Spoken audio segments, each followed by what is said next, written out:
Driver, stick your hands out the window! Reach down the outside of the door, open the door! Looks like they have a dog. Here, bud. If I want to go gamble, I can go gamble. It's my money. Yeah, it's my money. I can do what I want. Yeah, it's my money. Hey, partner, I know this guy. He has a warrant. Hey, stand up for me.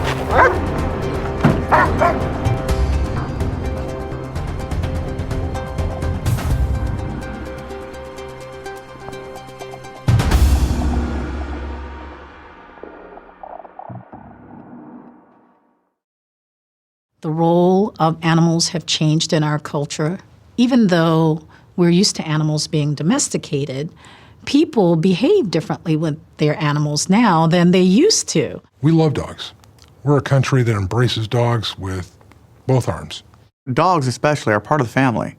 And if you listen to people talk about dogs, they refer to them, the owner being the mother or the father, and that's really what people think of, how they think of their animals. Police officers are likely to encounter a dog in 1 out of every 3 homes they go to. Also, police officers have more dogs than the general public. And it might even be of interest to know that in America, a child is more likely to grow up with a pet than a father. When you consider that fact, and you know how important that animals are to building empathy and responsibility. Even the courts are recognizing the value of pets as family members and as essential medical devices.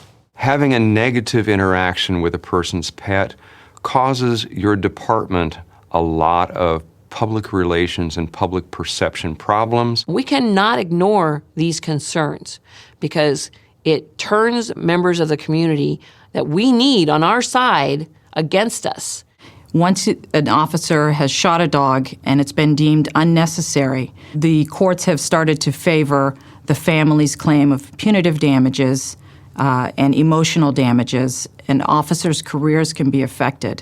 Officers aren't typically given any training in dogs. They spend 6 months in an academy on how to deal with people, whether they're, friendly people or not so friendly people. We are great at looking at those pre-cues for violence against us by people, but we're not trained to look for those pre-cues of dogs. But I think with some training, I think we can eliminate a tremendous amount of the shootings we have, just understanding that dog behavior. No deputy, no police officer wants to shoot a dog. We realize those dogs are just doing their jobs. 100 years ago, dogs slept in the barn and worked on farms. Today, they live in our homes and sleep in our beds. The role of pets in our society has changed, and law enforcement is changing to better address these issues in our communities. I'm Mark Bailey, and I'll be your host for this training. I have 2 dogs, Marley and Luna, and we look at them as members of our family, as many of you do. The purpose of this training is to keep peace officers safe, better understand dog behavior, and if necessary, to use the proper level of force in dealing with dog encounters. The main segments in this training include dog behaviors, indicators and types of encounters, tactical approach, use of force options, the aftermath and recovering from incidents, and the final thoughts from our subject matter experts.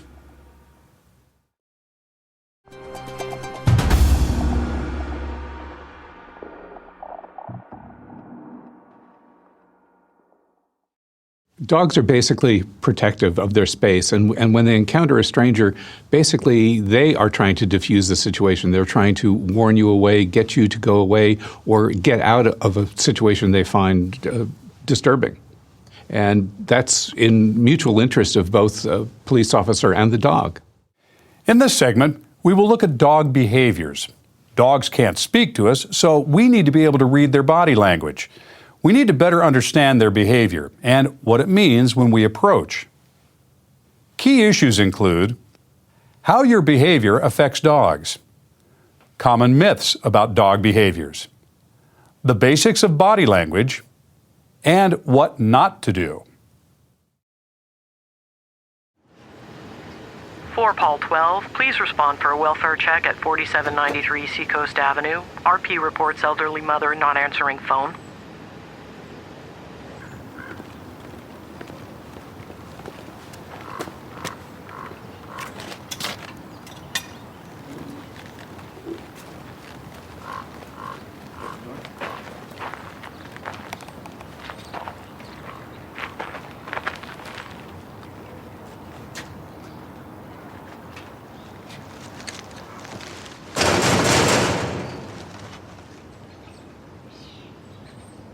I'm not getting anything. Let me check the side gate. All right. Looks like they have a dog.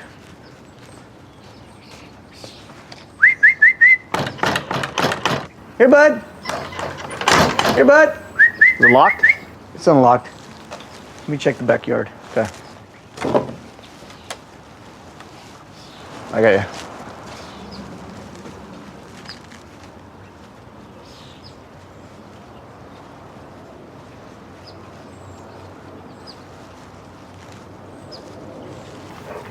Whoa, dog in the yard.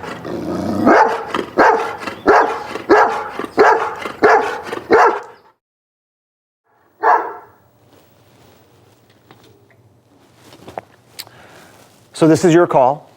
You're the officer that's in the backyard. How are you going to respond to this now? How would you deal with this threat that just appeared before you? Go ahead. Okay, well, I would look for, if the dog was aggressive and going to come and try and bite me, I would look for something in the yard to put between me and the dog, possibly. I'm not 100% sure that dog would necessarily bite based upon his body language. I mean, I think he was barking, certainly, but he wasn't coming towards them. Once he came out and saw them, he pretty much stood right there and barked. But the dog's barking. Doesn't that mean it's dangerous or aggressive automatically? I would say not necessarily, personally, in the experiences that I've had. Okay. Well, why not? What do you mean by that? Well, some dogs, they'll just get startled or spooked and give a warning, don't come any closer, don't come any closer. It might be just out of their fear as well. That dog was not an immediate threat to bite. I've seen dogs that were immediate threats to bite, and they actually come towards you, and that dog was standing his ground. He wasn't coming towards them. So, do you guys agree with him on that based on what you saw? Absolutely.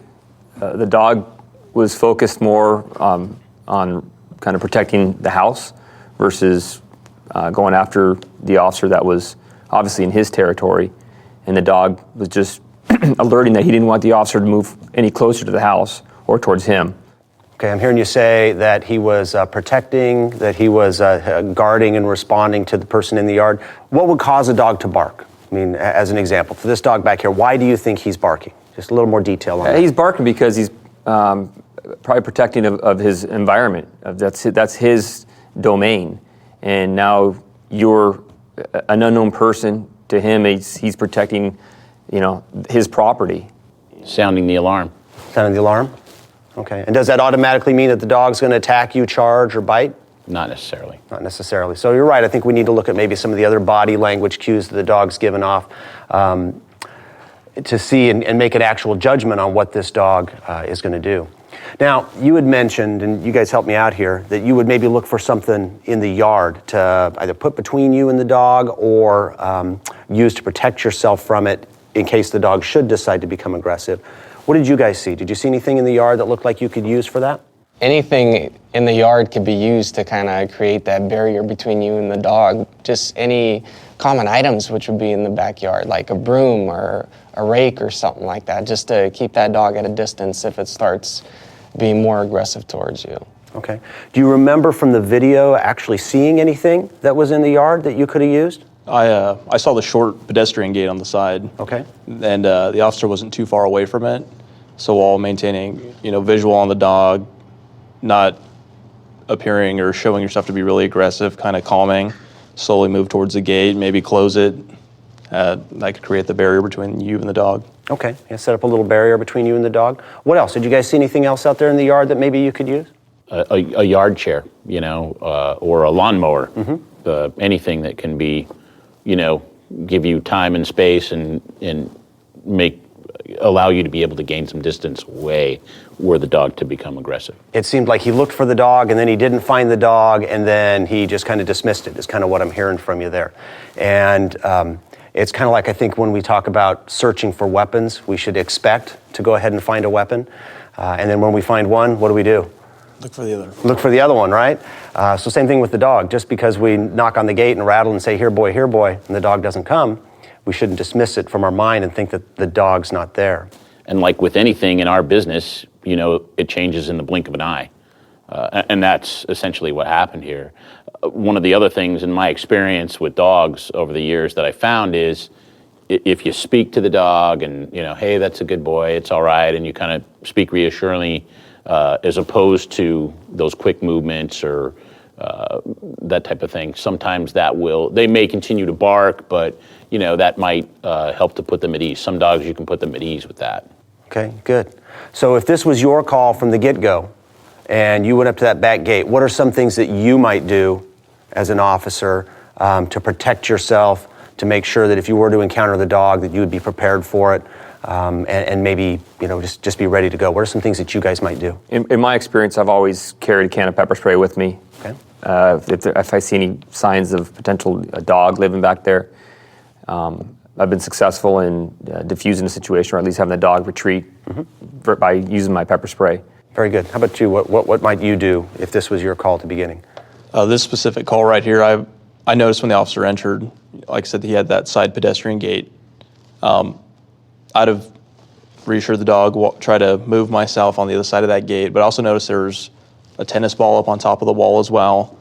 And like my partner was saying, the dog didn't have an aggressive stance. He was standing straight up, wasn't crouched down, wasn't really showing any teeth. Didn't seem that aggressive, just more so warning. So maybe even, grab the ball, throw the ball out, see, maybe the dog sees you're not here to be aggressive or mean towards them. Hey, this officer wants to play or this person wants to play. I can play with this person. Might calm the dog down a little bit. Okay, excellent. Really good job, guys. Let's go ahead and go 10-8. Thank you, Sarge. Thanks, Sarge. In this scenario, that dog comes out of the house, sees strangers in his yard.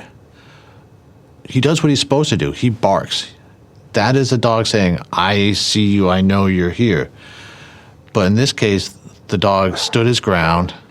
He wasn't aggressive towards these officers at all. When that dog came out, the officer, first thing to use is just his voice. Say, go back inside. Talk in a low, even-keeled voice.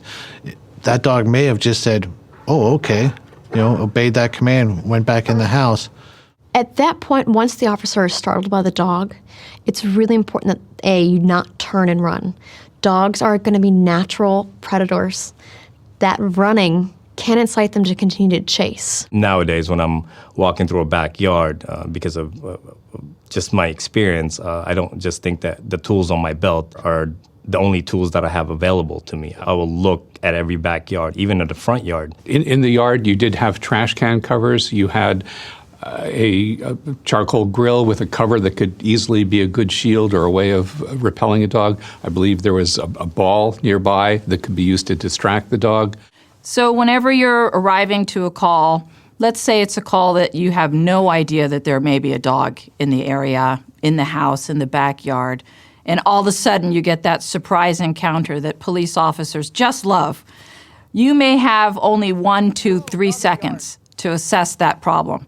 And you have to decide within 3 seconds, if you're lucky, it may be even less than 3 seconds. You have to make an assessment. Is this dog a threat or not? And the more that you educate yourself about dog behavior, the easier that's going to be for you. Dogs are better at reading our behavior than we are at reading theirs. And our behavior has an effect on a dog's behavior. Dogs are very good at reading body language, and just like I tell our canine handlers, everything you do goes down the leash. That dog is going to react off of your body language. They are watching you for cues as to what you're going to do next, what your intentions are. And if you can communicate that the situation is safe for them, it will diffuse the situation. Officers who are unfamiliar with or fearful of dogs just shut down. They're not watching. They just see dog, or they'll just see pit bull, and they immediately think the situation is dangerous without really assessing what's the dog doing in response to what I'm doing. If I back up, what does he do? If I approach, what does he do? You really have to be as aware of your impact on the dog as you are in your interactions with human beings. Let's take a look at some of the common myths about dogs and stereotypes associated with some breeds. There's a belief that if a dog is barking at you that it's aggressing. And in fact, virtually all dogs bark. They bark when they're happy, they bark when their owner comes home, they bark when they hear a strange noise. They'll bark if someone gets near their property. They'll bark when they're frustrated. They'll bark when they're lonely. Dogs bark. Virtually all breeds of dogs bark for one reason or another. And it's important to understand that a barking dog does not indicate aggression, and it certainly does not indicate that there is a bite that is going to happen. Most dogs, if something new approaches their yard or their house, will bark and will walk towards you. Just because it is coming towards you, again, does not mean that there is a bite imminent. So dogs wag their tails for many different reasons. It could mean that he's just a happy dog that's looking for that milk bone. So if you see a dog wagging its tail, we tend to associate that with a happy dog and a super friendly dog, but that may not be the case. You have to look at the big picture, the totality of the body language. Probably the most important thing to remember is that all dogs are individuals, and that breed stereotypes and whatever anyone, whether an expert or not, knows about breeds is not relevant in a particular situation. How a dog looks does not equal how a dog is going to behave. So if you see a dog that says, that's a pit bull dog, that tells you nothing. There is an acronym called TEETH, T-E-E-T-H. It's to help us better understand the basics of a dog's body language. One of the things that's very important is particularly for officers who aren't familiar with dogs, may be fearful of dogs. So we have an acronym, TEETH. T for tension. Let's look at the overall body tension. Are they wiggly? Are they stiff? Let's look at their ears. Are they forward? Are they back? Are they very alert? Are they relaxed? Are they fearful? Let's look at their eyes. Are they open wide? Are they closed tight? Are they relaxed? Let's look at the teeth, of course. Do you see the teeth? An open mouth is actually a relaxed dog. A closed mouth can be a stiff dog. And then head. Just look at the overall posture of the head. When a dog moves towards you, it could still be a friendly gesture, but it could also be an aggressive behavior. So you also want to look at the stiffness of the body. If the body stiffens and they're moving forward and they're staring at you, that's going to be much more of a challenging posture than if you were to see a dog just standing its ground and not coming towards you. The relaxed, soft body posture is what you're going to look for that's going to be a more friendly behavior. If a dog's exposing their teeth, sometimes it can be, a warning.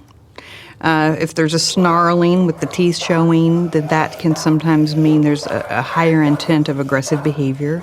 They're not going to avert their eyes and try to avoid you like a human. So for dogs, if you see their ears are pricked up, they're forward-leaning, they're looking at you, but they're not necessarily coming at you. Their tail could be up a little bit, not necessarily wagging. That means they're interested in you. They could be neutral, but they're a little bit interested in you. They're paying attention to you. That is not necessarily a dog that's going to come charging at you. So it's important to just realize that the dog notices you and it's just looking at you. It's your behavior following that first encounter that's going to determine the outcome. Licking, chewing, and sniffing are definitely behaviors that help dogs learn how to self-soothe. All that means is that they are able to do these specific behaviors and it helps them calm themselves down. Some things to look for, though, are dogs growling and baring teeth, maybe even approaching you. Watch for sudden closure of the mouth and the ears that go back. Again, not always all the time. Most of the time the dog is trying to tell you, please go away, especially if they start turning their head off to the side. They're really trying to get you to get distance. If you give them distance, your chances of a bite are going to be pretty slim. Very few dogs want to bite. Biting is the absolute last source of protection for this dog. Most dogs would prefer to run away, prefer to avoid, ignore, retreat. So things that you don't want to do is let yourself be cornered or feel cornered. You also don't want to corner the dog. Give the dog an opportunity to run past you, to get by, to escape back into the home or wherever. Similarly, even if the dog seems friendly, you don't want to set yourself up for a potential situation by offering your hand to the dog, trying to reach over and pet the dog, or leaning over the dog. Sometimes the dog will perceive it as an aggressive move on our part if we lean over the dog from an area higher than the dog coming down above it. Dogs are different from human subjects in that you are trained to stand tall, to take control of the situation, to look directly in the eye. You don't want to do that with dogs. You want to be softer. You may even want to blade your body softly. Look a little indirectly, not straight in the eyes, because they view that as confrontation. And you want to look softer so that they will pick up on your cues and do accordingly to diffuse the situation. Coming up in the next segment, we will look at the indicators that dogs might be present at a scene, along with how to avoid encounters through situational awareness.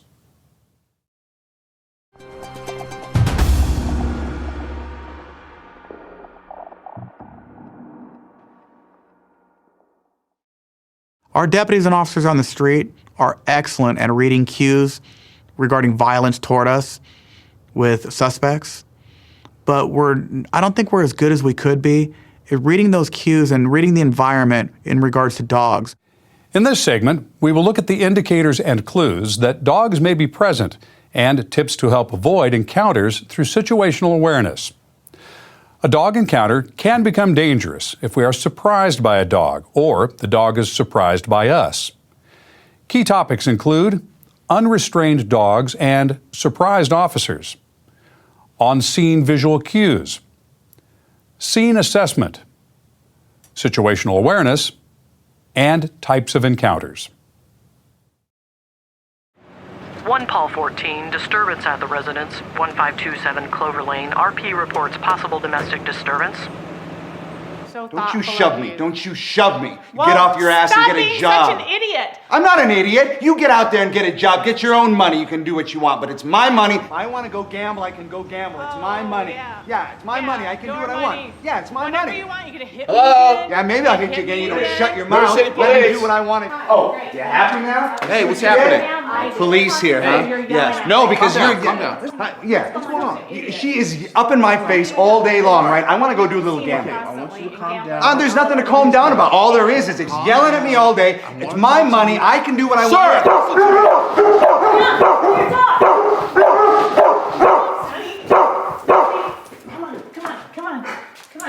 Come on, girls.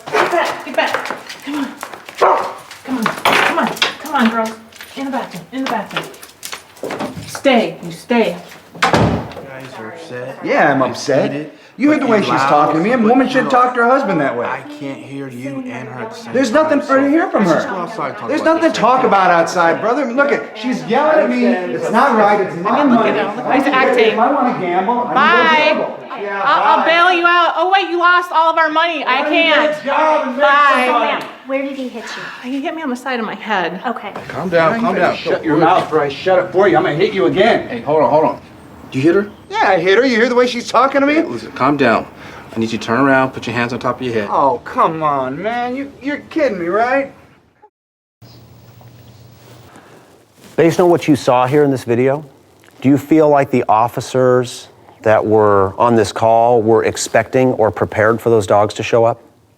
I don't believe so. Why not?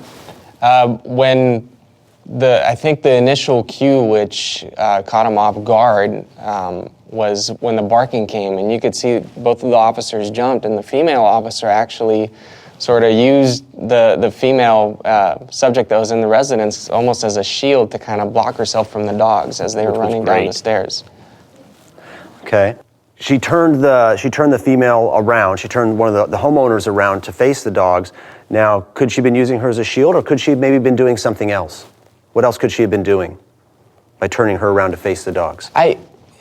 I think she did that to put a familiar face in front of the dogs. Okay. To kind of make sure that the female there recognizes that the dogs are running down the stairs, and so she could kind of calm them down and get them secured. And it sounded as if she said, hey, your dogs are coming, and the woman responded and took the dogs into the other room. I thought it was really good, frankly. Okay. I would agree with you. I think that turning her around and putting her attention to the dogs, say, hey, your dogs are coming, instead of having them come up behind, allows her to go ahead and deal with them. And will you find that most people are fairly protective of their dogs? Absolutely. Why? Why are people so protective of their dogs? Dog people, you have a relationship with a dog. Dogs know when you're in a good mood. They know when you're in a bad mood. Dogs typically just want to be with you. You know, they're it's like a pack mentality, but to them, the pack mentality kind of means family. So they want to come down and see what's going on with the family and who are these new people contacting the family. So one of the things he said was the dogs are part of the family. Do you think people view their dogs as being a part of their family? Oh, absolutely. I mean, you got the dogs, especially, inside the house. They're there, they're interacting with you every day, mom, dad, kids, they just blend right in. And, after a while, it's, like I said, just like a family member. That's what they are. They're a family member. So people are protective of their dogs. They view them as a part of the family. So let's say it's a situation like this where we aren't expecting the dogs and the dogs surprise us. And as a result, because we're caught unawares, we end up using force or maybe even shooting these dogs because we view them as a threat early on, but they really aren't that big a threat. What is the impact upon the family if that happens? They feel it as a personal attack. Okay. As if you're attacking, like he said, a family member, but probably one of their children. And they're very defensive, and their initial reaction may be something that us as police officers aren't expecting because they are treating it as a child, as if you just injured their own kin. Mm-hmm. I think in this situation, it also has to do with whether the officers themselves are dog owners. A majority of us are. So let's say that we end up being surprised by these dogs and we end up acting out of fear or surprise, and maybe we end up using some force, maybe up to the point of shooting those dogs, and perhaps it wasn't necessarily the thing we had to do. What is the potential impact of that? Well, a lot of dog owners treat their dogs as kids or a family member, and it can turn a potentially volatile situation into something that is completely out of control from the reaction of the officer. And perhaps the officer's reaction is out of fear because they aren't comfortable around dogs, aren't dog owners, or haven't really been talked to or trained on how to deal with animals who they perceive are aggressive. In reality, they're not as aggressive as the officer has interpreted. So that's in the short term in dealing with and how that might escalate the situation and go ahead and make it actually worse or more difficult for us. What about in the long term if we end up using some force on these animals that maybe wasn't the right choice? What kind of impact or fallout could that have? Typically, that's going to make the press, and we have plenty of bad press as it is. If it's at all possible, we absolutely don't need that type of thing getting out there, and then certain members of the community, or that's at the sergeant's level there, sir. You can deal with that. So, if that's the case, what other for you guys? What are the things? What could happen in the community, or what other long-term fallout could we maybe have as a result of a situation which didn't go the way that it was intended, or maybe the officers acted out of fear or surprise? On top of a bad press, to kind of piggyback off of what Sean said, I would say majority of people nowadays, households have pets. They have dogs and other sorts of pets. May cause people to be hesitant to call the police. Okay. Hey, I don't want cops at my house. They're going to shoot my dog if my dog barks at them, or if they come running down the stairs or down the side yard. I don't know how the police are going to react. So, police and community relationships that can hinder that. Good. Yeah, I agree. What about liability? Is there potentially liability for that? Absolutely. Civil liability. When you kind of step back and take it all in, how do you know the dogs were aggressive? How, did they actually attack you? You shot the dog and as it was running down the stairs, how do you know the dog's intentions? You can't really articulate that. Right, so the key then, I think, that I'm hearing from you guys is that what we want to do is we want to make sure that we're making our decisions based upon the facts that are presented, not out of fear or surprise or a lack of preparation. That's how we make the right choices whenever we're using force. I think that comes back to training, and that's what a discussion like this and the video like that is. You mentally prepare for an encounter with a dog, and you have some plan of action, either or at least a few plans of action if you do encounter an aggressive dog. Or multiple dogs. Or multiple dogs, like we were talking earlier. You saw a cage in the backyard, and how do you know there's another dog that's loose in the backyard? That's primarily where he spends his day. And how are you going to handle more than 3 dogs? What if the owners don't want to, secure the dogs for you? Now you've got another situation that you have to address, and you obviously want to handle it safely. Whether it's perhaps taking the people outside of the dog's environment, taking them outside, locking the dogs in the house. Okay. So you always have to be thinking and having a plan in case you encounter a situation to where the dog is going to become a roadblock for you to handling the call for service. Excellent. Good points. All right, really good comments, guys. Let's go ahead and put this to work out in the field. Let's go. Thanks, Sarge. As the officers are approaching the door, you see them almost literally step on the dog toys. And off to the left, there's the dog cage and the little Kong, which is also a dog toy. And it seemed that they missed all of that. When the dogs did come bounding down the stairs, the female officer's reaction, her grabbing the homeowner and kind of putting the homeowner between her and the dogs, that's a smart thing to do. Because 9 times out of 10, the dog is not going to bite the homeowner, but more importantly, the homeowner now is directly between you and the dog and can't control the dogs. The largest number of dog shootings are unrestrained dogs that surprise peace officers. One of the toughest situations that officers face on patrol is an unexpected, startling encounter of dogs running around loose, possibly displaying vicious, menacing, and or aggressive behavior. And it's a tough situation because they're not contained. You're responsible not only for your own safety, but for the safety of others. So if you remain in your car, but it's an area where there's a lot of people running around, shopping, going about their daily business, you also don't want that dog to bite somebody else, if that's going to be the case. So you really have to do that 1, 2, 3 quick assessment again. Is the dog a threat? Or are these just dogs that escaped their backyard and are free and going, whoo-hoo, I'm going to go get me some treats somewhere from some nice stranger? You don't know, and you have to make that assessment. Before you even enter a property, there are probably lots of visual cues that would suggest that there is a dog or dogs present. The beware of dog sign is the most obvious. A path worn in the fence along the edge of the fence, dog excrement, dog toys, dog beds, dog bowls, lots of signs that there is a dog present, maybe a chain or a leash in the yard. Just be alert to all the things that might say, hey, there is one or more dogs potentially here. Even stickers on the car in the driveway that may indicate that the person is a dog lover or a dog owner. And a quick, subconscious scan of those sort of cues can help you be safe when you open that gate to enter. Many dog encounters can be avoided by slowing down and assessing the scene when time permits. Oftentimes we come on a scene and there are signs that a dog lives there. When it's tactically sound to do so, it's a good idea to maybe shake the fence, yell for the dog, whistle, to see if there is a dog in the yard before you actually enter that dog's domain.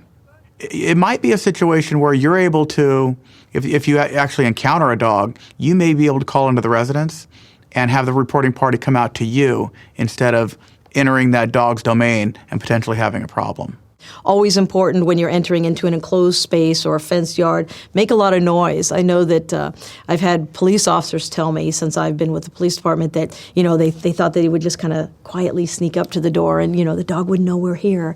But you can't sneak past this, even a sleeping dog. Their senses are far more tuned than ours are. And so make the noise. Let the dog come up and bark at you so that you know what you're dealing with. A dog typically will bite what is in front of them if they think it's part of you. That's why we use the baton a lot, because they will bite that first if they're trying to bite us. A lot of times when I'm surprised by an aggressive dog, I will yell at it or shout by saying no, and at the same time I present or deploy my baton and offer it to the dog to have the dog bite that instead of, having it bite you or your arm or whatever the case may be. If they don't intend on biting you, a lot of times they'll just, stand there and sniff at it and go away or whatever the case may be. When I was in animal control for many years, that's all we had was pepper spray, and it was a much lower percentage of the painful ingredient, if you will, than what police officers carry today. And I never had it fail me. I really like using a baton, and again, it's something we transitioned to at animal control, not necessarily to hit the animal, but just to use it as a physical barrier. I think it's something that also makes officers feel better because they actually feel like they have something physical between them and an aggressive dog. Literally, even a rolled up newspaper will give you something that you can smack the dog with if you see that. Officers often carry their citation books or their posse boxes as they walk up to talk to somebody, and we used to refer to it as feeding it to the dog. If the dog is coming toward you, you put that in between you. There are a number of different calls for service that may involve dogs.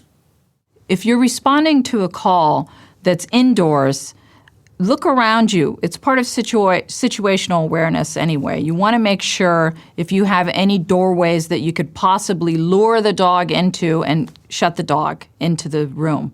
If you're responding to a call where the owners of the dog are present, ask them, can you please put your dog away? Let's put your dog away. And if they're not cooperating or they tell you, my dog's sweet, just say for everyone's safety, just like we do on any other call, because it is for everyone's safety. The dog's out of the picture, now you can deal with the person and the reason why you're there. But if in fact it's a stray dog on the street, somebody is walking their dog gets attacked by another dog, you can use some things to startle the dog to break it up. Obviously what you don't want to do is reach in with your hand and try to break it up, or have the owner of the pet reach in and try to break it up. Some things that you can use: loud noise, your car horn, a quick blast of the siren, quick blast of a fire extinguisher, and usually that is enough to startle the dog that is aggressing to leave. Stray dog calls come out quite often. You have to get there and assess the situation, but they're not vicious dogs. There are cases, limited cases, where dogs have been trained to be used as weapons. Those are not typical dog encounters. Those are officer safety encounters where you have to be able to respond to a weapon just like any other. But if you're looking at a group of dogs and wondering how to handle or manage them, it's always good to focus in on the one who seems to be the most threatening. That's the one you want to take care and handle first. Many times there is one that will do that over the other, more so than the other dogs. That dog is sort of the lead dog. The other dogs will very likely back off and become more easy to handle and deal with if you deal with the one that's the more confrontational. The unresponsive owner being protected by a dog is probably one of the most sensitive issues we will run across. We have to use all of our tools. We have a person who's unable to control their dog because they're simply not able to function, and we've got a dog trying to do its job. Coming up in the next segment, we will look at how to prevent conflicts and diffuse situations.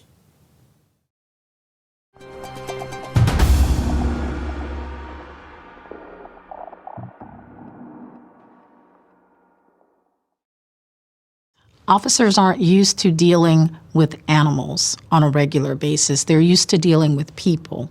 But now they're confronted more and more with animals that may be a danger to them. So it's important that they know how to deal with these animals, what to do in these encounters, understand the tools and the resources that are available to them, and the different options and force options that they can take for a successful and safe outcome. In this segment, we will look at tactics with dog encounters and how to de-escalate situations. The key points in this section are officer safety, coordinating with animal control, and de-escalation.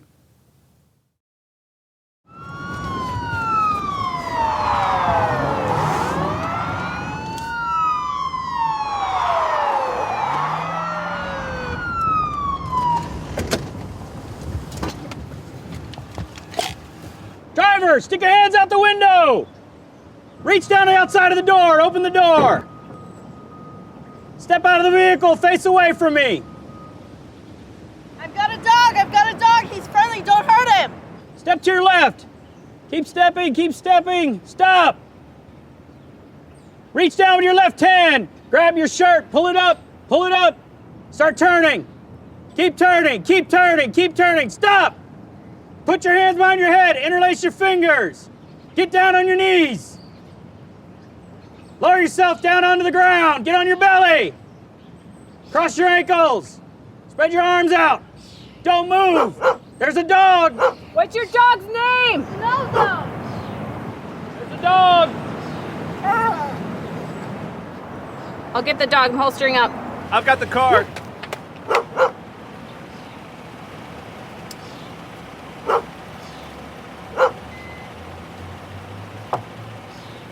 Nozo, come here.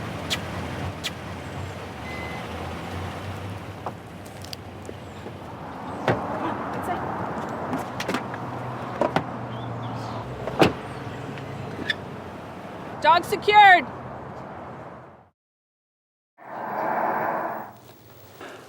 So I want you to put yourself in the position of an officer that's on this high-risk stop.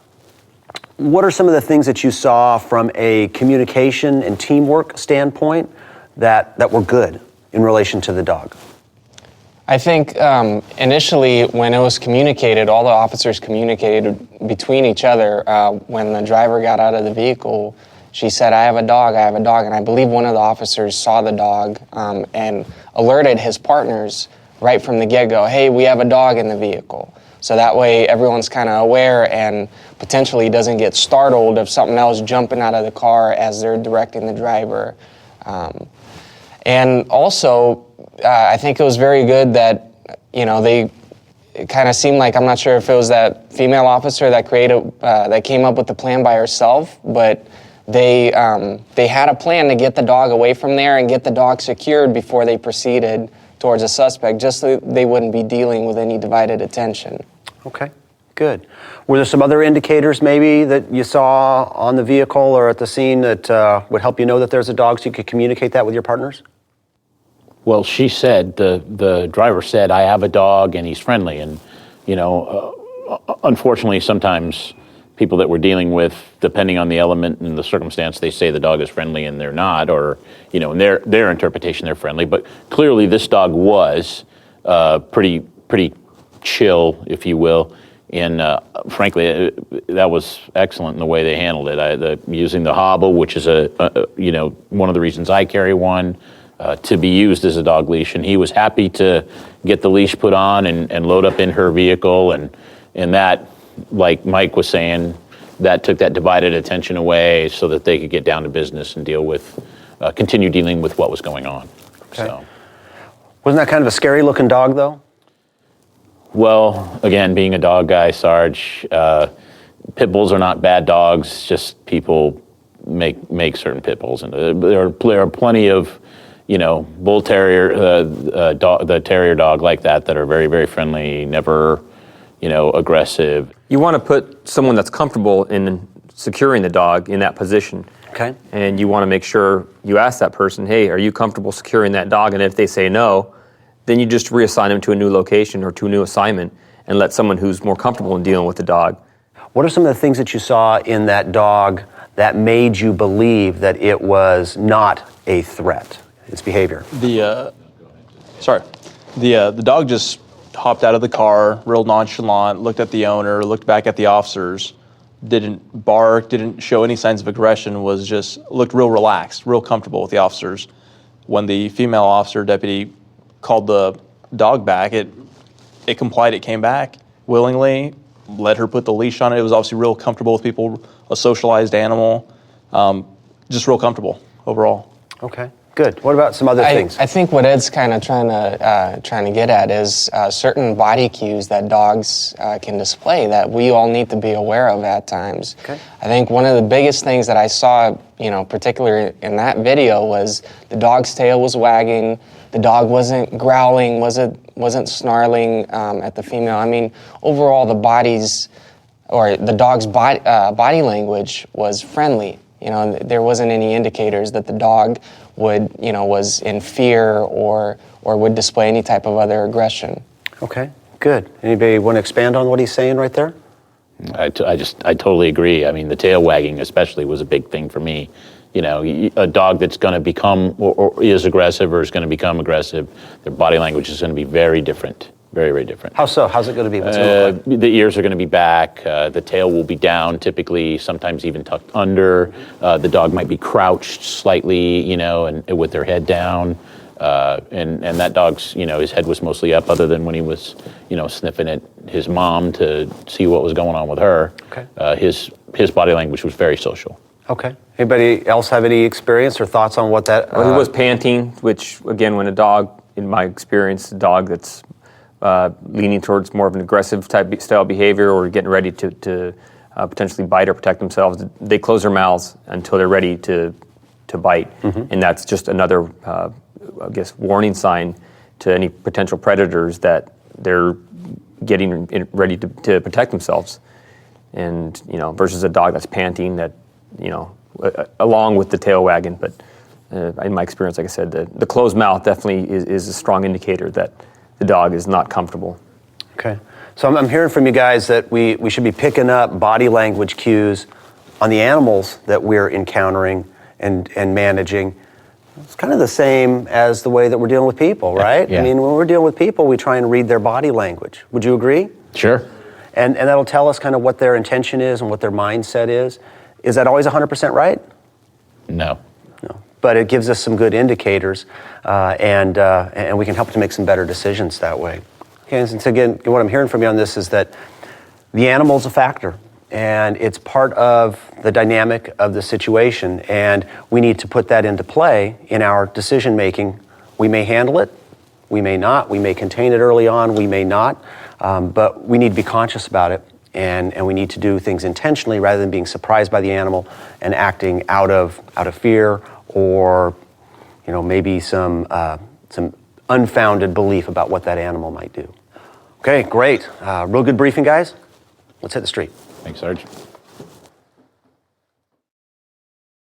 Well, I think the key point in the high-risk traffic stop is dealing with the individual, dealing with the suspect, and other potential suspects in the vehicle. I think even a person with minimal training or understanding in dog behavior could recognize that dog wasn't actively aggressive, and it was a dog you probably could deal with.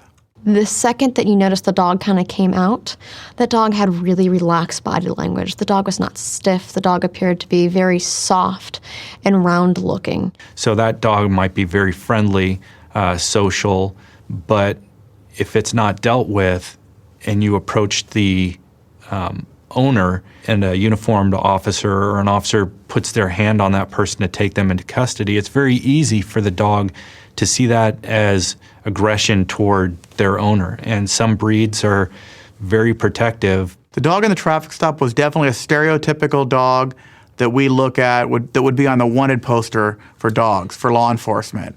But I think it goes to show you need to treat each dog individually and look at their body behavior. Let's get started with officer safety. You have to assess, is this a preservation of life situation? Do you have to go in? If it's something that you can back off and wait for animal control to get there, then don't push the situation. If you have a dog that's on the end of a leash that's jumping and lunging, snarling, growling at you, and the only reason it's not biting you is because the owner is literally holding this leash back and you could see them physically struggling to restrain the dog, that is a dog that has no training, that's aggressive and not under control. What if that person accidentally lets go of the leash? Worse yet, what if that person purposefully lets go of the leash? You have to keep your officer's safety in mind, even dealing with a dog that's on a leash. Always ask that an owner secures an animal outside, behind a gate, close the dog doors. Whatever you have to do to prevent myself and the animal coming into contact when we don't really want that to happen. Oftentimes, an officer will be going to a residence. There's the front door and a screen door, security door, or what have you. They knock on the door and they stand off to the side and wait for somebody to answer. But I really like to encourage officers, where it's possible, for them to just put the toe of their boot right against that screen door or the security door to prevent any potential dogs darting out of the door. It's a very good idea to create distractions for the dogs, and you can do that by throwing a treat, throwing a piece of paper that you have in your hand, almost anything just off to the side so that you can see that the dog can divide its attention. If not, and it's too focused on you, you may need to do something else to diffuse the situation. If a dog is comfortable enough to even go and sniff whatever you tossed at them, whether it be a toy or food, it's a good indication the dog isn't totally fully intent on what you're doing and wanting to necessarily aggress any further. Make sure you toss food or toys behind the dog. Many times dogs are trying to get information, but they're also nervous, so they want to get space. By tossing the toy or food behind the dog, you're going to give two things: information that you're safe, and two, the dog's going to have the space they need. They might decide that you're then the best friend. So communication is an important part, be it from an animal control officer to a police officer, and from a police officer to an animal control officer if they're working a case together. If a dog is behind a closed gate or even a room, and an animal control officer goes in and gets that dog with a catch pole, it's always better for animal control to leave that room with the dog attached to the catch pole.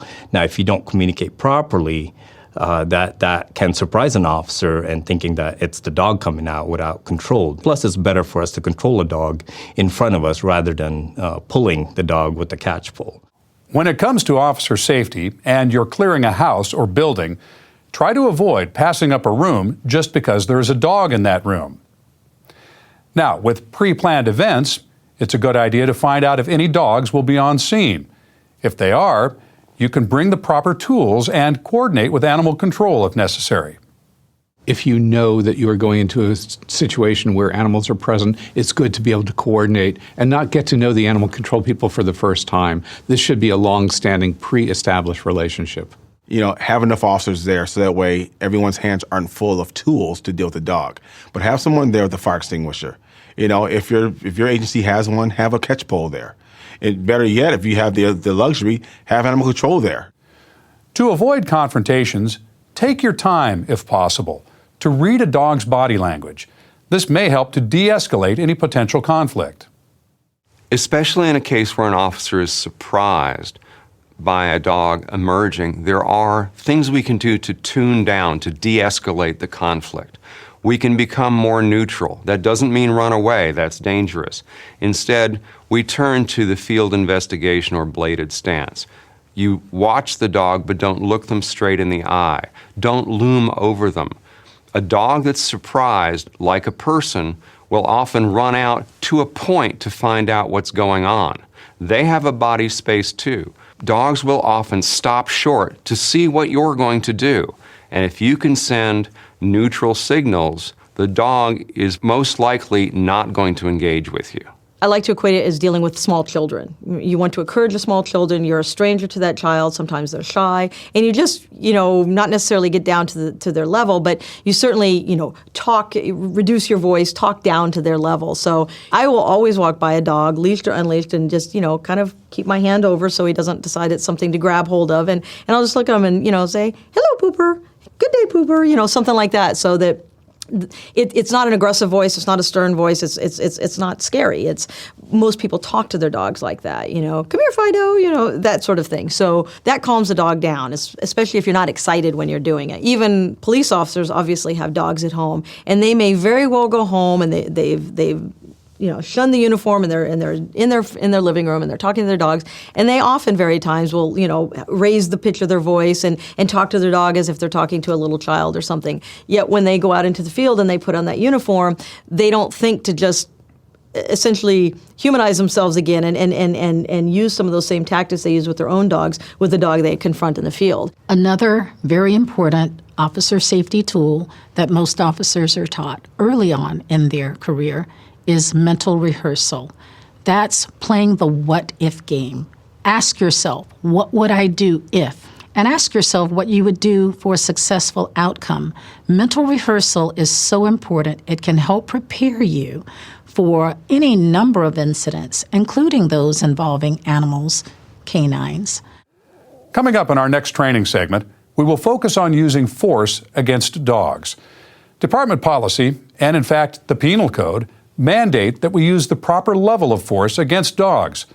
This is no different than our reaction to the resistance of suspects. We will also cover the use of deadly force against dogs.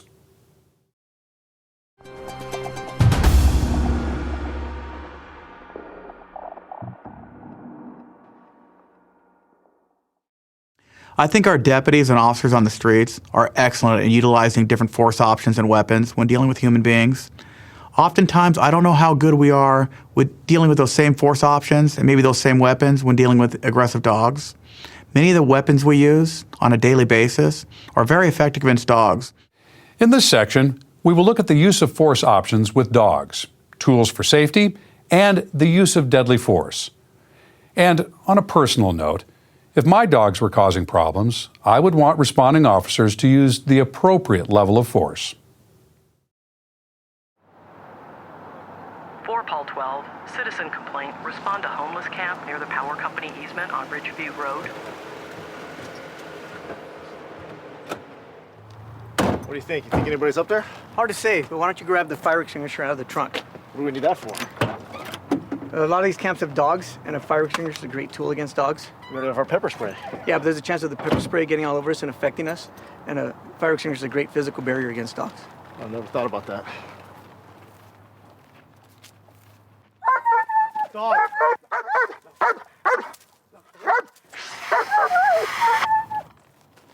Hey, man, my dog. What are you man doing to my dog? Oh, man. Somebody over here. Hey, partner, I know this guy. He has a warrant. Okay. Hey, stand up for me. Stand up, all the way up. Stand up and put your hands on your head. I got him. Nice call, that fire extinguisher. What did I do, man? No. I'll call animal control to pick up the dog. Got it. I'll call animal control to pick up the dog.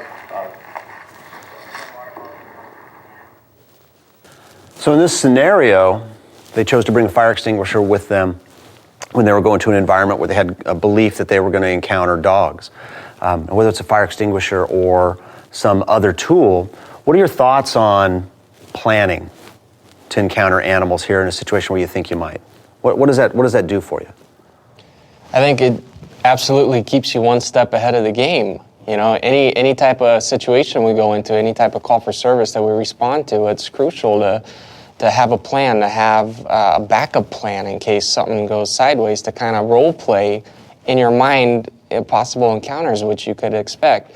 Obviously, in this situation, one of the officers, whether he was familiar with that particular transient encampment, or just general had an idea that they could potentially have dogs up there, obviously that helped him out tremendously. By having that plan of bringing something that could be used to distract a dog and ultimately lead him to a successful conclusion. Okay, good. Yeah, they did. You agree that they got a successful conclusion to this? Okay, so what would have happened maybe if they hadn't planned, they hadn't prepared, hadn't gone in thinking, hey, we're going to encounter some dogs up here, maybe an obstacle we have to overcome? What could have happened? That might have, frightened the officers. The dog looked pretty aggressive. Obviously protective of its owner.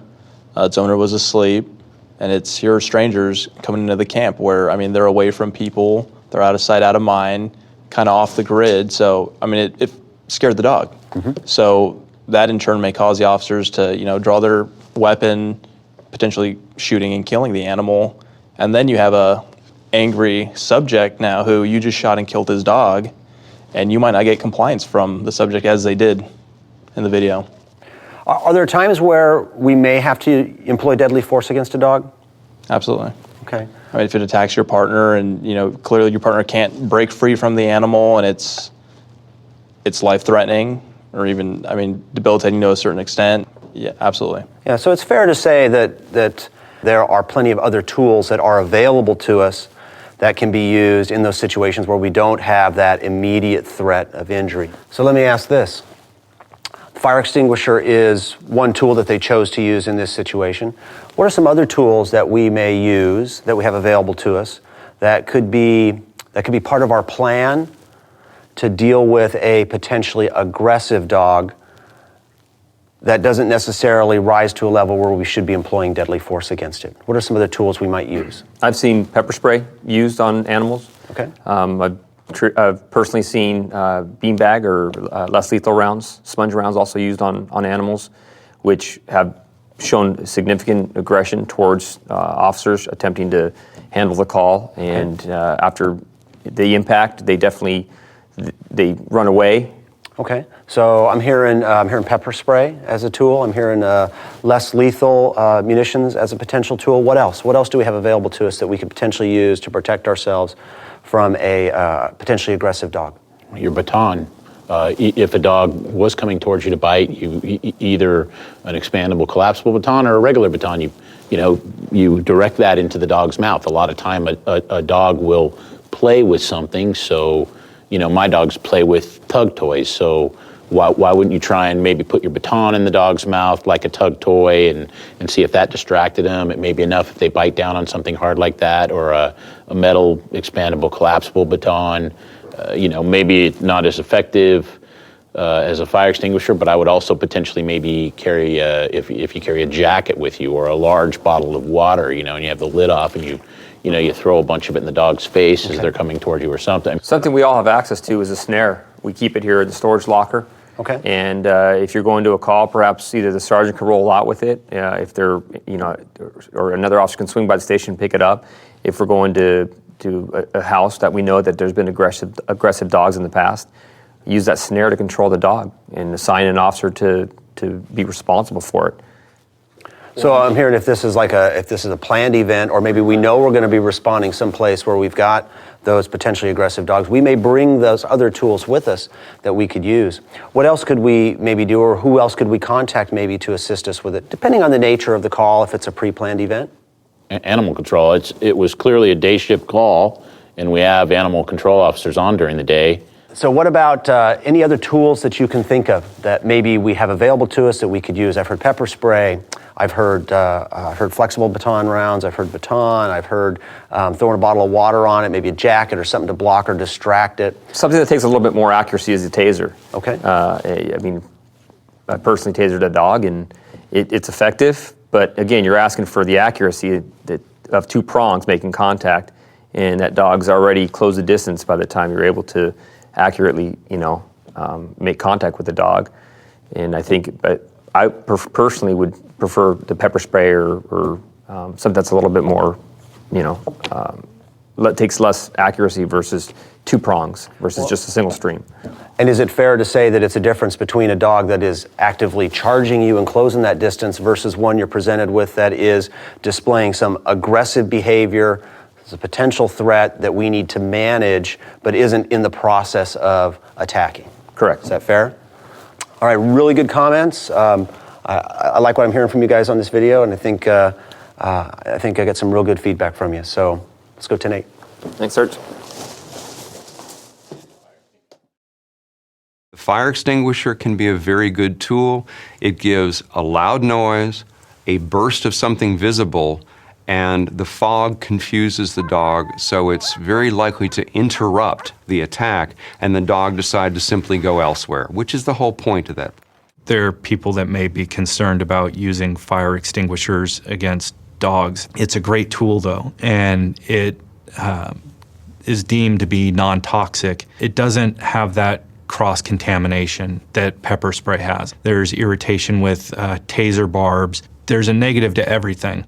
When an officer thinks of use of force and escalating factors, he or she thinks about that in encounters with humans. However, with the changing climate, an officer may want to consider those factors in his or her encounters with animals also, keeping in mind all the training he or she has received in escalating use of force with people and translating that over into dogs.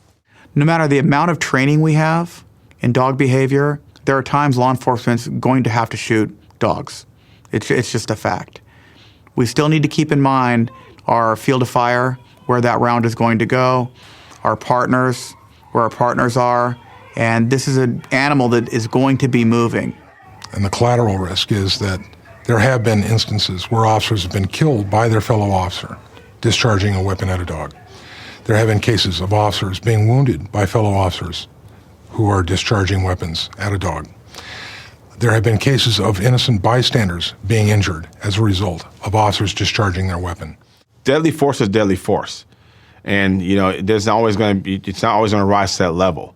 And if it's a situation where you can't take a shot or you shouldn't be taking a shot, then there's other options out there for you. You have OC gas on your belt. You do have your taser, which can be used. You do have fire extinguishers in your trunk.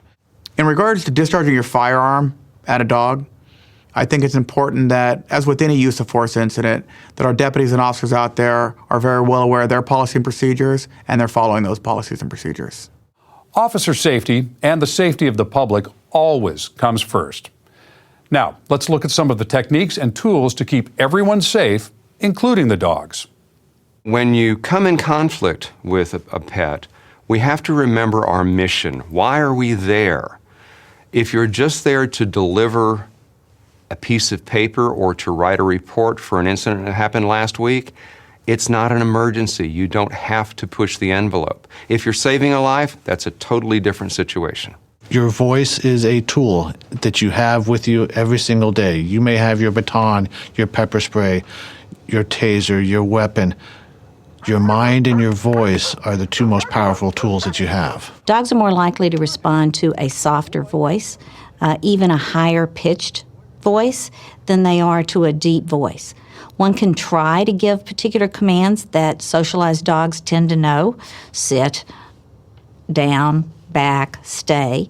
But if you don't have the time, then it's better to just use your voice softly. For dogs in the backyard, sometimes I'll tell them, go back inside. And I've actually seen them go back inside, because they just don't want to deal with you. Tasers are a little more difficult on dogs. They're a harder target to hit, but they're very effective. It's not a capture tool. Oftentimes just conducting a spark test, not actually shooting the dog with it. That electricity will scare the dog off. You have to remember that tasers are ultimately designed for human. So as opposed to aiming at a target that's vertical, you're now aiming at a target that's horizontal.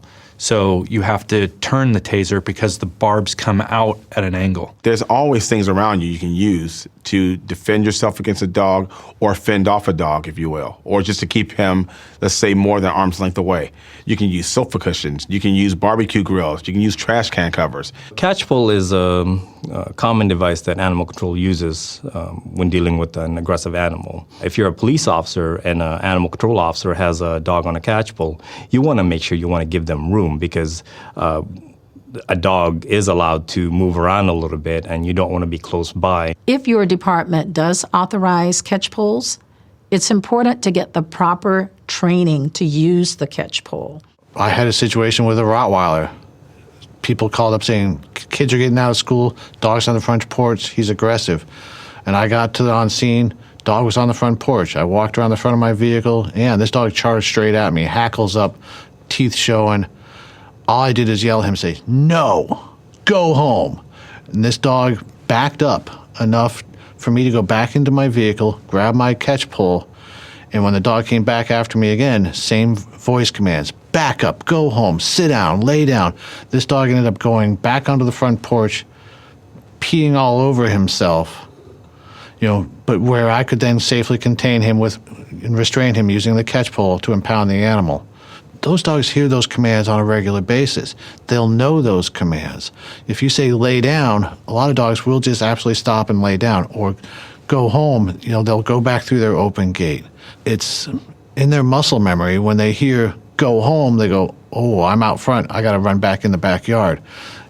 It's something that you can use that a dog is used to. Coming up in our next training segment, we will look at the aftermath from a dog incident and possible reactions from the public.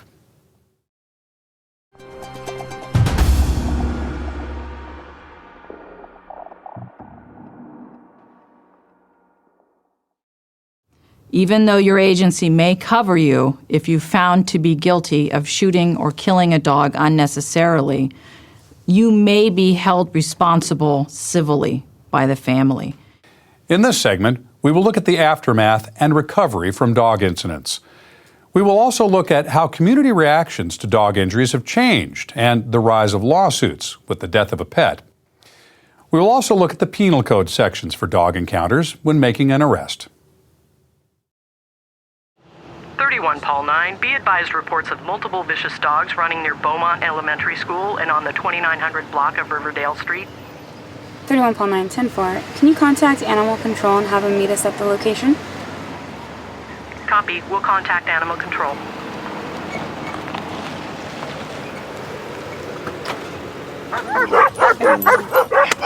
Attaboy. Come here. Come here, pal. Come on, pal. That's a good boy. Oh, that's a good boy. That's a good boy right there. Oh, that's a good boy, pal. That's a good boy. In the car. That's a good boy.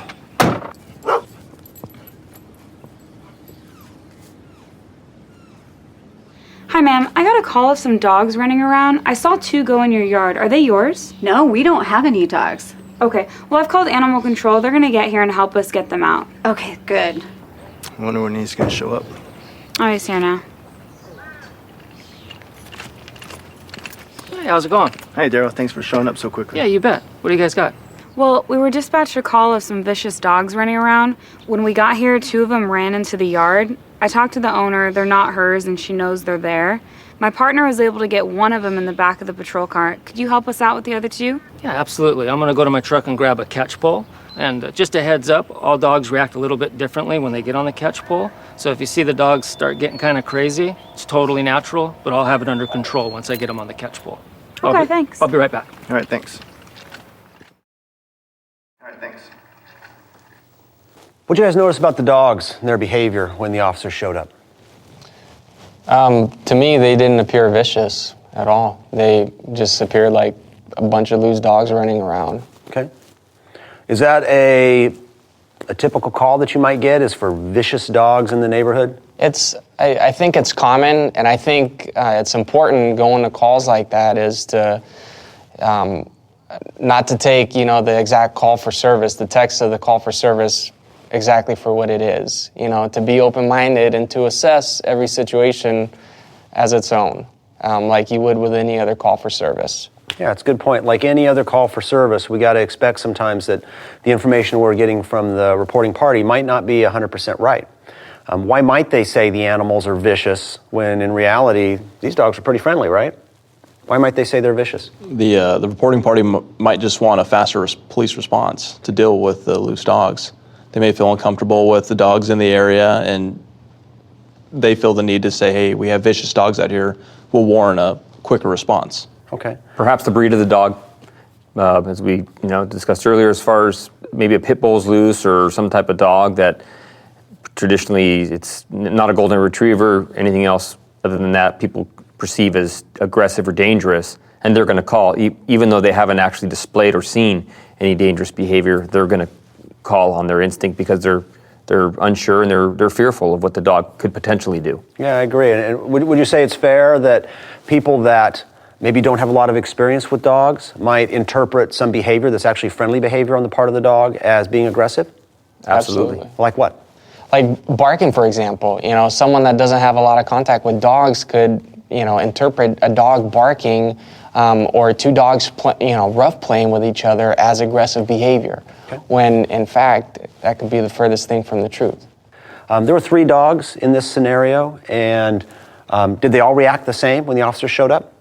No. Is that real? Is that how it normally happened? Probably. Okay. I mean, the one dog was pretty friendly and approached the officer with, without any type of aggressive behavior, and the other 2 just probably out of fear took off to the nearest opening in the fence. Okay. And took off to maybe just because they were scared. Okay. So in this scenario, we chose to call animal control to come out and assist us. What are some of the things that we might consider doing with the animals? Let's say they're like this scenario right here. What are some things we might consider doing with the animals until animal control arrives? I think actually making sure you secure them in that yard so they can't wander anywhere else. Okay. Talk to the homeowner, let them know why you're there, that there's animals in their yard, like the officers did. Asked if they were hurt. She said they weren't. So I asked, hey, is there a way we can secure this gate so these animals don't leave your yard? Are you comfortable with that? Is it something we can do while we wait for animal control? And it just makes animal control's job a lot easier as well. You have the dogs contained. They don't have to worry about running around the neighborhood trying to chase them. Okay. Yeah, I would agree with that. And do you think that containment, if possible, is important for us, whether the dogs are aggressive or not?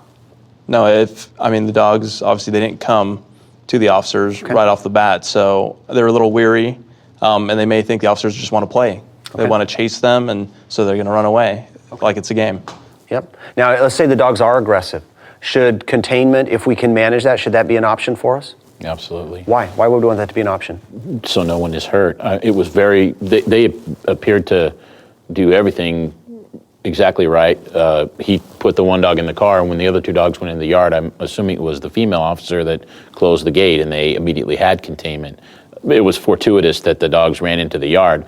I would take it a step further, though, when speaking with the homeowner, and maybe make sure that she doesn't have any of her own personal animals in the yard or children that, if there is a problem, that could potentially be something. So we'd want to make sure we address that. Right, good point. In this case, the dogs went in there on their own volition, and then we secured them in there. We might want to think a little more closely about trying to herd them into a yard when we don't know what's back there. If it's someone else's yard, you mentioned children, other animals, especially if potentially they are aggressive.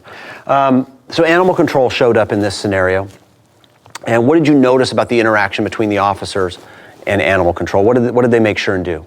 I think it was great how they communicated between each other, because obviously, this is an allied agency coming to assist you, but sometimes our job duties cross paths, but an animal control is obviously going to have a lot more knowledge about how to, handle a stray dog than me and my partners would.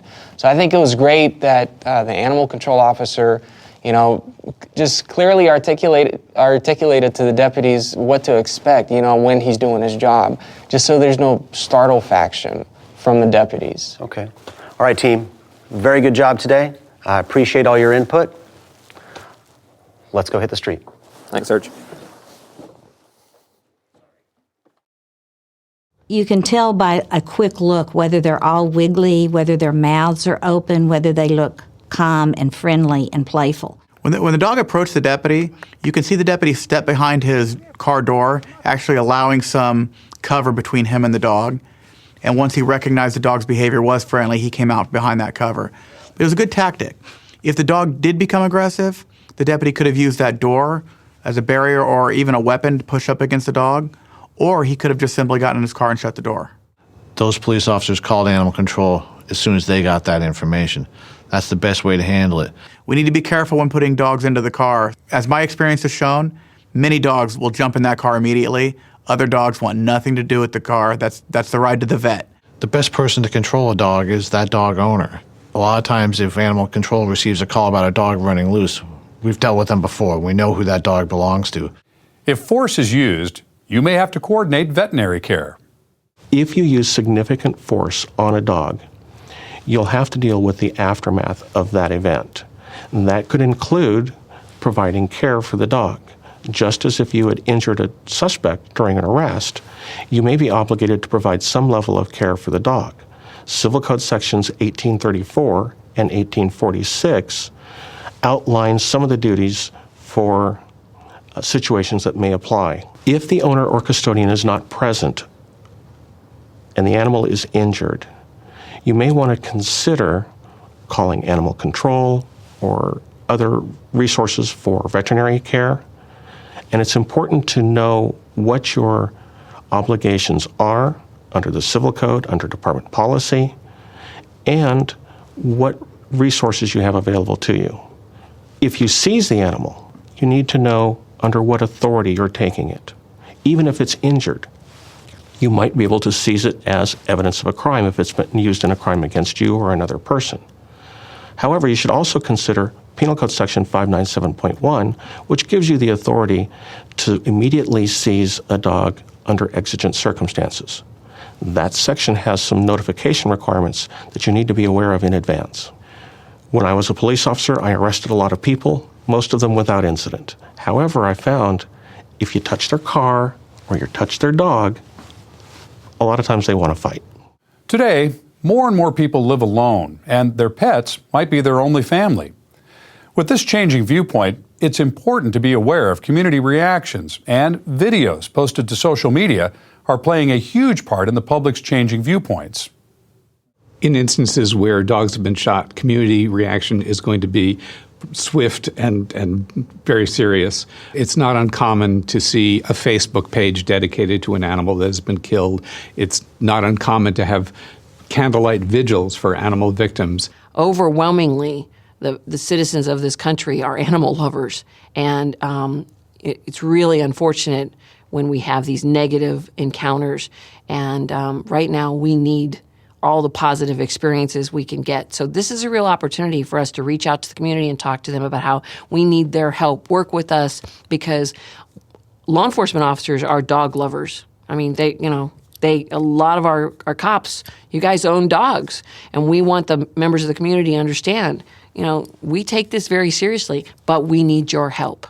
Even in the absence of evidence from dash cams or body cams, Usually there are bystanders with cell phones, and it's often only a matter of minutes before such an encounter is posted on social media.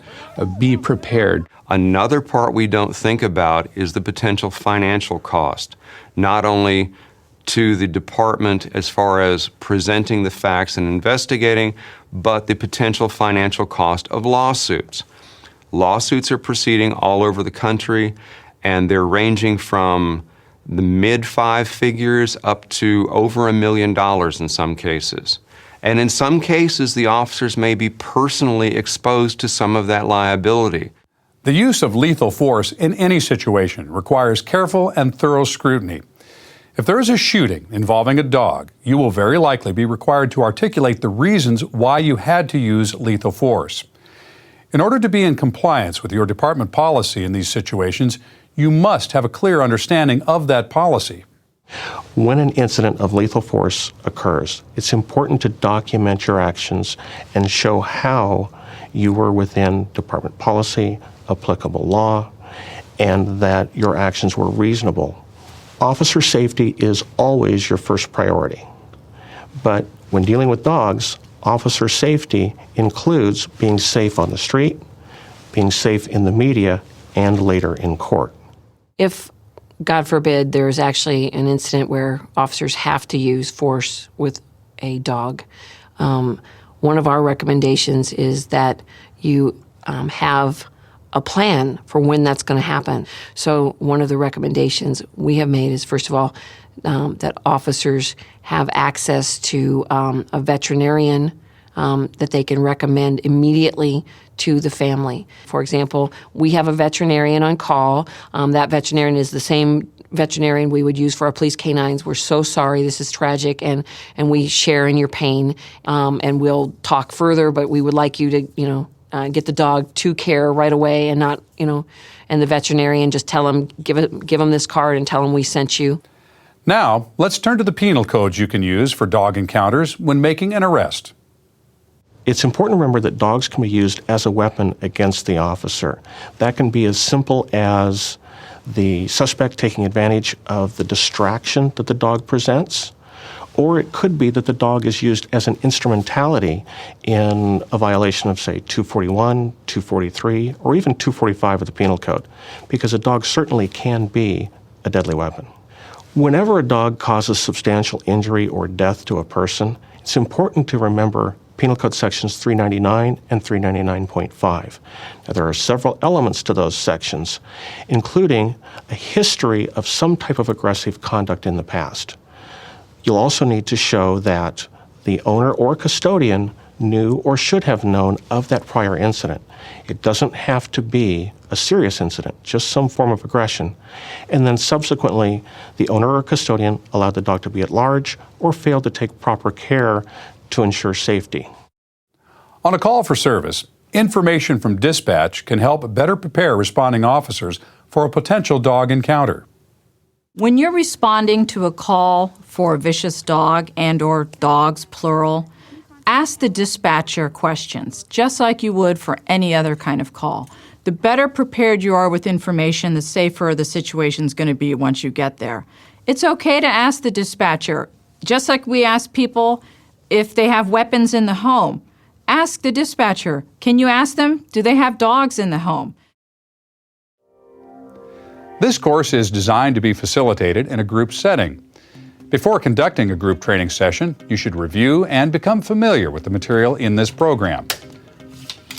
Open and print the facilitator guide and go through the program yourself before putting the course on for others. As the facilitator, your job is to engage your students in constructive, free-flowing discussion on the key learning points of this training topic.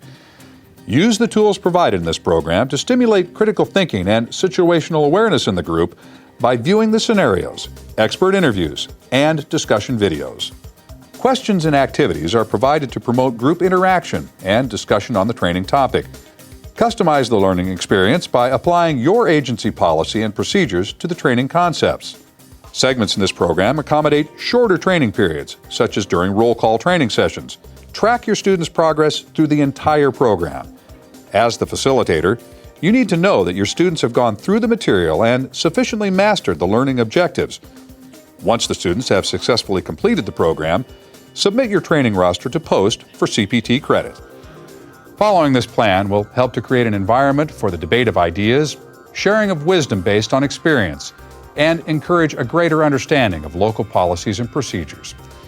We wish you and your agency all the best in successfully implementing this program.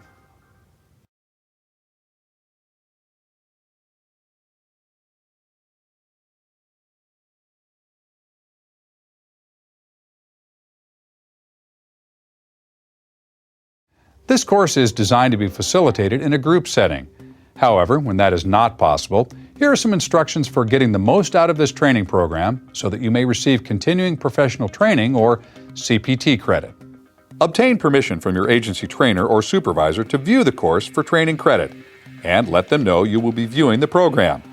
This will give them some time to review the course themselves and be prepared to discuss it with you later on.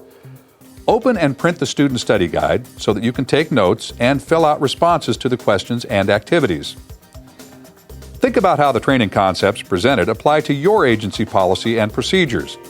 You may view the scenarios, expert interviews, and discussion videos several times to assist you in providing responses. Keep track of your progress as you complete the segments in this course. When you have finished the entire program, inform the trainer that you would like to review the course with them. Send them your completed student study guide prior to meetings so that they have had a chance to review your responses. Scheduling a face-to-face meeting with your trainer is the best way to review your work on the course. If this is not possible, arrange a phone call meeting. But in either case, allow time to review and discuss your responses. Your supervisor or trainer may require additional work or feedback from you before giving CPT credit. They may want to evaluate your understanding of how the training points relate to your agency policy, for instance. It is their discretion in determining whether you have adequately completed the course. Following these instructions will give you the best opportunity not only to receive CPT credit, but to grasp the training concepts, benefit from the experience of others, and apply the training and experience to your local policy and procedures. We wish you and your agency all the best in successfully completing this course.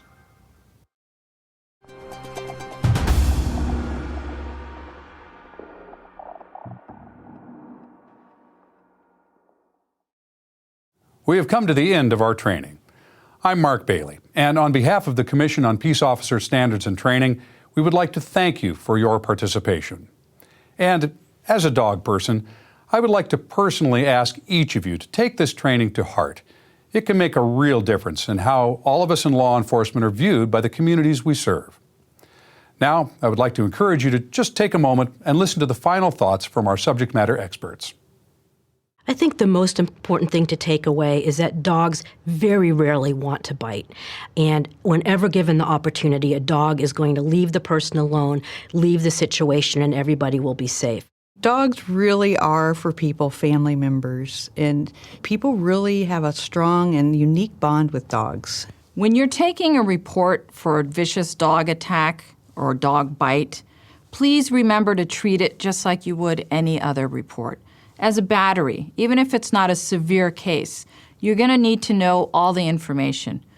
Dogs that display menacing or aggressive behavior often do it again if left unchecked. Think about how would your own dog respond if someone in uniform were to come into your house. Would your dog act in a threatening, protective way? Would your dog be a possible candidate to be shot? And even though you realize that your dog would not hurt anybody. Law enforcement right now is under tremendous scrutiny for everything that we do. And people think of their pets as their kids. So it's hard to separate from some of those people if you have to shoot a dog that you're not shooting their child. I think the biggest thing we need to keep in mind is the dog is being a dog. Our job is to be the police officer. Where those two jobs come in conflict is where we have to be able to use our most important tool, our brains, so we can both do our jobs. We as humans do have the upper hand in the situation, whether we want to believe it or not. You know, if we can check and control our fear and just stick to some clear thinking and level-headed thinking, we're probably going to win the situation. It's probably going to be a real minor deal. For the officer that has been involved in an animal incident or animal encounter, it's normal that there will be follow-up from news agencies. And just remember, it's not you that they're focusing on, it's the animal story. And that is pretty normal and typical for a media animal story. Not every single dog out there is out to get you. Most dogs, again, are just in a situation they're scared, they've been caught off guard. Remember, dogs are amoral. They're going to do whatever they feel is right. In my career, the number of dog shootings I've seen, I haven't seen any that I've really questioned as far as whether they're within our policy and procedure. But I think with some training, I think we can eliminate a tremendous amount of the shootings we have, just understanding that dog behavior. We need to have a plan. We need to train for that plan. We need to equip for that plan. And when we get to a scene, we need to slow down a little bit, get a little more information, if that will help us avoid these violent encounters with dogs. Dealing with animals as part of police work is here to stay. Not every peace officer is comfortable with animals. We know that. It's not something often spoke of, but it's a fact. So if you're one of those officers, what I would suggest to you is take some time out and go volunteer. You'd be amazed at what you can learn. You can go to the Humane Society. You can volunteer at SPCA. They will teach you a lot about animals, your confidence level in dealing with animals and dogs, all animals, will increase. And you will be able to go out in the field and use the skills that you learn to do a better job in police work. Don't ignore the resources that are out there that are not police related. We love dogs. We're a country that embraces dogs with both arms. And if we can do something that's going to make their life a little better, if we can do something that's going to preclude the dog being shot, that's good. That's good all the way around. That's good business. It's professional. And I think that's what makes America great. We are looking for ways to try to reduce the suffering that goes on out there.